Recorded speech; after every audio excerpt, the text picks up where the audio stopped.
اور دوسرا ہے کہ ان قوموں پر ہمارا عذاب نازل ہوا تو سب ختم ہو گئے.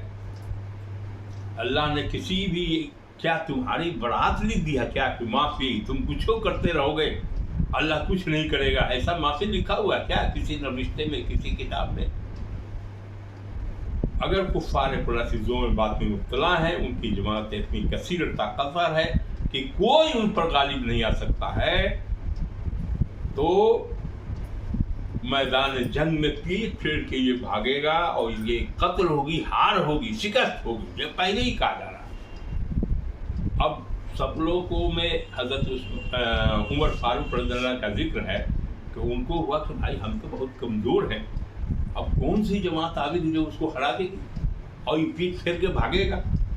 تو وہ مفسرین لکھتے ہیں کہ یہ سورت مکہ میں نازل ہوئی تھی، لیکن جب یہ مدینہ منورہ وہاں گئے اور سن 2 ہجری میں بدر کے میدان میں امام بخاری نے ابن عباس رضی اللہ عنہ سے روایت کی ہے کہ نبی کریم صلی اللہ علیہ وسلم نے میدان بدر میں پورے اللہ کے ساتھ اپنے رب سے مسلمانوں کی کامیابی کے لیے دعا کی، پھر اپنے سینے سے دست لگا کر اس سورت کی یہی دونوں آیتیں پڑھتے ہوئے نکلے.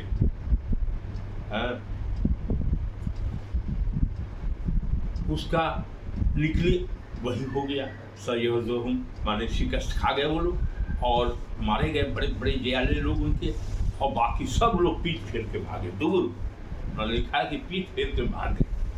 تو یہ واقعہ ہوا، یہ بخاری شریف میں آیا ہوا ہے، اس کا ذکر بھی آیا ہوا ہے. تب انہوں نے کہا. اس کے بعد ہے کہ اللہ تعالیٰ کو اب آگے سب سے بڑی چیز ہے تقدیر پر، وہ ہم بتائیں. وہ یہاں پہ سب سمجھ میں آ گئی. اور اس کے بعد ہے اِنَّا كُلَّ شَيْءٍ خَلَقْنَاهُ بِقَدْرٍ. کہتا ہے کہ ہم نے ہر شے کو ایک اندازے کے مطابق پیدا کیا ہے. اسی کو بہت تقدیر کے مطابق پیدا کیا ہے. اسی آیت کو سمجھنے کی ضرورت لکھتے ہیں.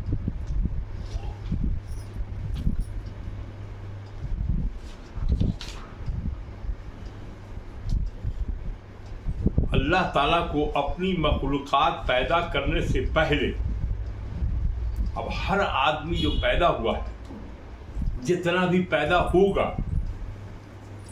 قیامت تک کے سب آدمی کی تقدیر کو لوح محفوظ میں لکھ دیا گیا کہ تمہارے ساتھ کیا ہوگا، ہمارے ساتھ کیا ہوگا. یہ پوری دنیا کے سارے ہندو مسلمان یہ وہ سکھ عیسائی جو بھی پیدا سب تو اس کا بندہ ہے، سب کی تقدیر کو وہاں لکھ دیا گیا جو کچھ بھی ہوگا.